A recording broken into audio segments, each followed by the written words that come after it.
তারার মতো একটি রেখা সৃষ্টি করে। উল্লেখ্য, জিউস শিশুকালে এই বলটি দিয়ে খেলা করতেন। জ্যাসন তার দলবল নিয়ে রাজপ্রাসাদে ঢুকলে রাজা এইটিস তাদের আসার কারণ জানতে পারেন।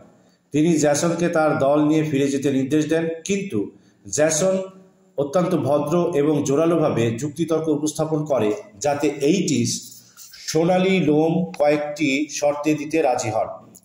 উল্লেখ্য, তাদের আলোচনার সময় রাজকুমারী মিডিয়া উপস্থিত ছিলেন।